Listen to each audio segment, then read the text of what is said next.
And next speaker is Zhou. Zhou is a senior scientist, department head of the International Energy Analysis Department, and the group leader of the China Energy Group of Lawrence Berkeley National Library. In addition, Dr. Zhou is also the director of the presidential program U.S.-China Clean Energy Center, Building Energy Efficiency. And she is also advisory board member of APEC as well as for APEC Sustainable Energy Center.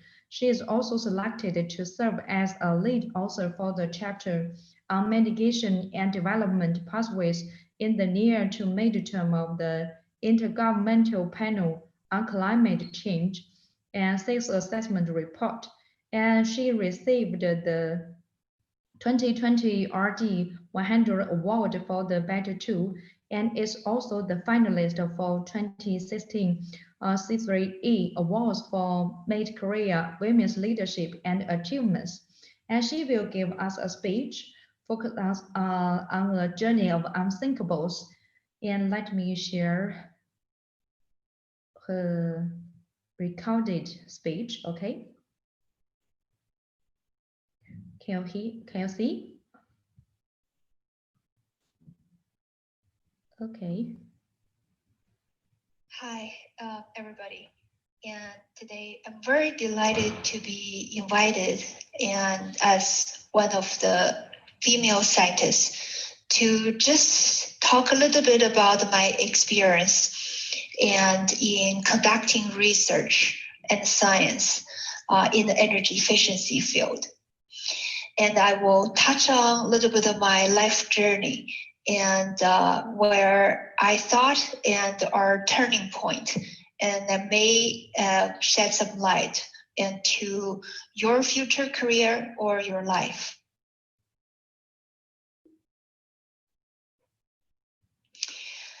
So this slide shows my quick bio, and so I guess I won't touch on each of the details, but I only highlight a number of the important timelines where I think I made a significant shift in what I was doing and how I was conducting research and work. So on the right, you see a number of my mentors and from my PhD study, but also and a mentor since I came to the US, joined Lawrence Berkeley National Lab. And so first of all, I guess I was very lucky to have met these incredible, very influential and visionary and people in my life. So I don't think that's something that's easily replicatable, but I think having a really and a great mentor and could change our life and a career, hands-on work. So another experience I would say is when we started the career, I guess a lot of times we want to find something that's ideal, that's probably most suitable to our expertise. But looking back, I want to say that sometimes it may seem to be very tedious. Sometimes it may seem to be too difficult because there are unknown new knowledge or a new information. Or sometimes they could seem to be boring. For example, I did a lot of translation also for Lynn Price when we went to China together. I did that for her talk. But during those experiences, and I really learned and mastered in what she was doing, the research and the methodology. All those have helped shape my career and down the road. And so I would say all those experiences are really invaluable. And I never regret the hardship or the boredness we had, and in doing some of crunching data and even simple translation.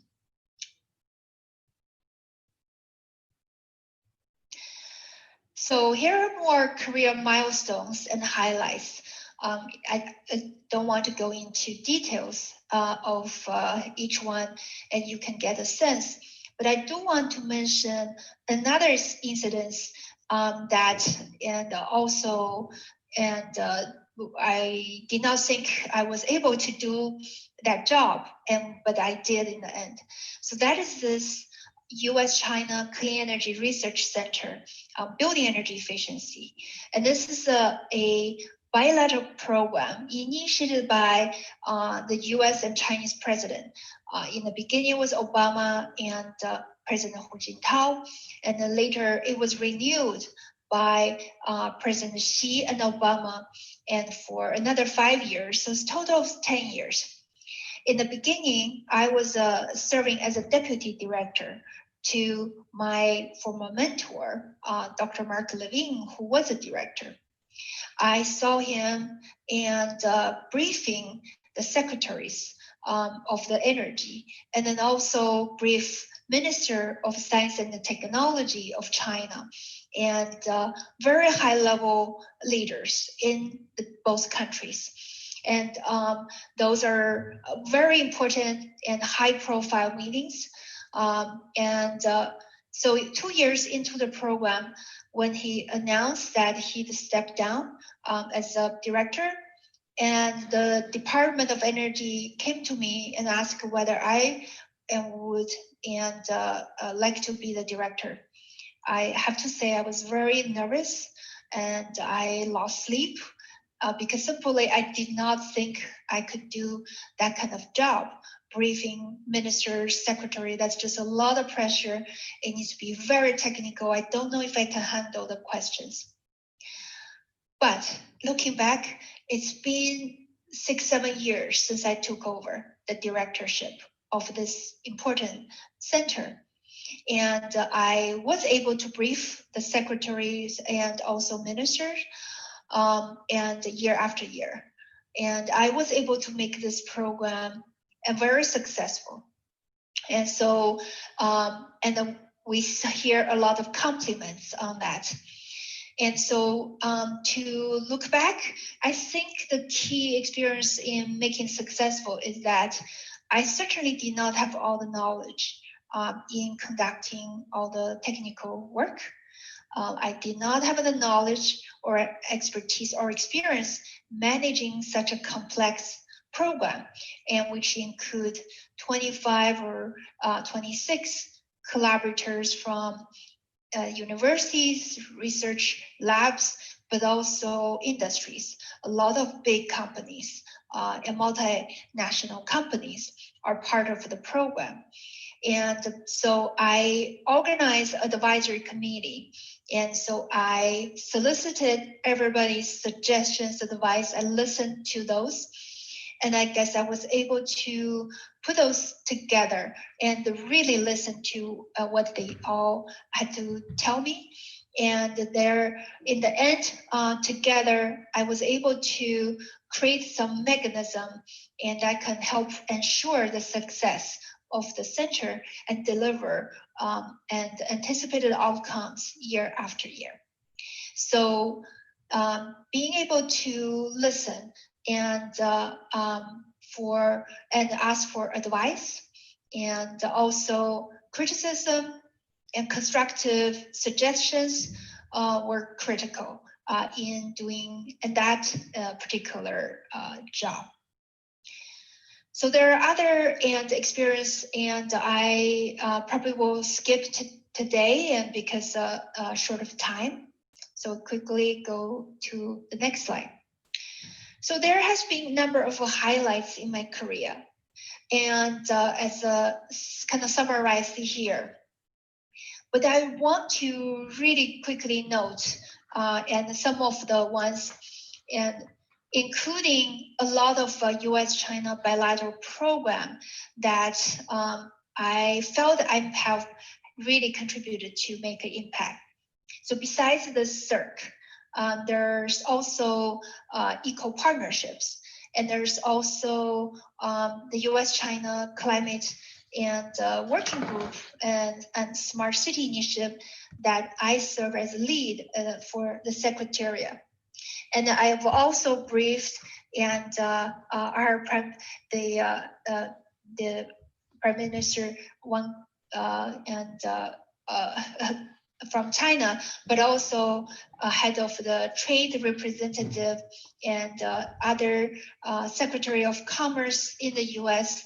And the technological innovation and how clean technologies can help reduce emission, energy, but also create jobs, and therefore good for both U.S. and China. So, and doing something that can make a real influence rather than just pure academic and reports or journal articles. Once we publish, maybe you just put on the shelf, nobody else reads. I think having some of those real work, you feel you can make a impact, make some changes to make our society better. And that's really key and motivation. And that keeps me really passionate and excited about going to work and day after day. So I want to also quickly talk about the work in terms of research. There's this model and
types of products. The reason I want to mention that is because this study and later attracted a lot of media coverage because the results were so shocking back then. And also used by various US government. And most importantly, it was used as a basis to inform the Chinese and the US and pre-Paris Agreement, the climate deal, and the two countries achieved, which was again instrumental toward the whole Paris Agreement, where more than 100 countries and signed. So that was also a highlight point where I felt what I did and again was actually used and to inform some very important decision making and historical moment. So having those and real world impact from your research and was very critical and to make me feel fulfilled, no matter how hard the work was. So lastly, I want to conclude with this slide where I think these qualities are very important and for female scientists, researchers, and the female leaders. And so again, I won't call out each one of them. And so you get a sense. We need to be inspiring. We need to be visionary. And also we need to be persistent. We need to have a scientific integrity. We also want to collaborate and with all the other colleagues inside, outside of our institution. And we also want to be supportive and to everybody we work with. So And that's all. And I hope this is, sheds a little light into your career and your life. And thank you very much.